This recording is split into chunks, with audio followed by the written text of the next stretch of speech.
Okay, so we're in agreement that we can write history and that we can change what we write and how you understand history, depending on what we put into an account or what we leave out of an account.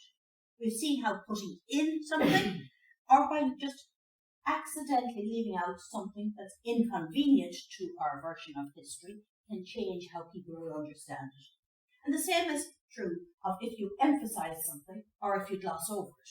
So we're in agreement so that I can take any topic or aspect of history, and by being careful about what I put in or what I leave out, and what I emphasize or what I gloss over, I can shape the version of history that you read and that you interpret. Okay, there's one other thing we have to consider, and that's the tone of how we describe the event.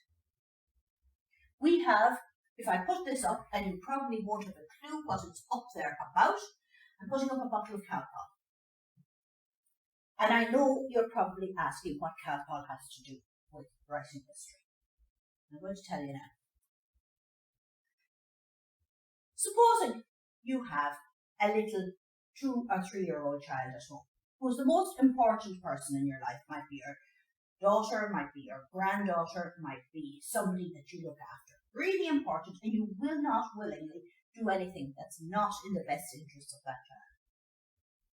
Supposing you go in to a pharmacy on your way home from here today, and you go up to the counter, and you say to the person behind the counter, could I have a bottle of Calpol for a 3-year-old? And that person takes down 2 bottles and holds them out in front of you. And she says to you, would you like the original or the sugar-free? Now, the majority of people will say Sugar-free. Yeah, the majority of people will prefer to take the sugar-free one, believing it's the best choice for that child. But suppose you don't go into that pharmacy. Supposing you go into the pharmacy across the road, and you go up to the counter, and you say to the person behind the counter, can I have a bottle of Calpol for a 3-year-old? And the person behind the counter takes down the same 2 bottles of Calpol, holds them out in front of you, and says, would you like the original or the one with artificial sweetener? Now do you see what has happened? Now the one which 2 minutes ago, which in the second pharmacy is called artificial sweetener, the one which in the first pharmacy was called sugar-free, it seems to be the better choice over here, but when it's described as having artificial sweetener, it seems as if it's the less good choice, to use very bad grammar. So what I have done there is, based on the language I have used to describe the bottle of Calpol, I have shaped whether you think it is a good choice or whether it's not a good choice, whether it's something that you should support or you should select to give to your little child, or whether you don't. The bottle of Calpol has not changed. Your interpretation of the bottle of Calpol has changed, and what has changed is the way I have used language. We call that framing. It's how I have framed the question, and I have directed your interpretation and your response to the question based on my framing. So now, if to sum up what we have said, is that you can shape a telling of history by what you put into the account or what you leave out of it, by what you emphasize and what you don't emphasize or what you gloss over, and also by the language that you use to describe it.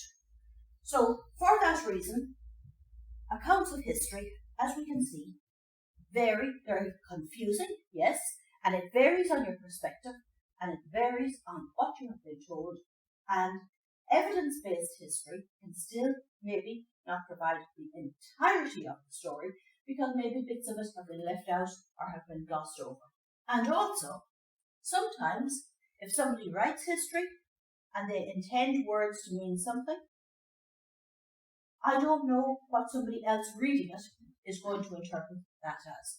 Sometimes the same words used and heard by 2 different people, depending on their own perspectives, can mean different things to different people.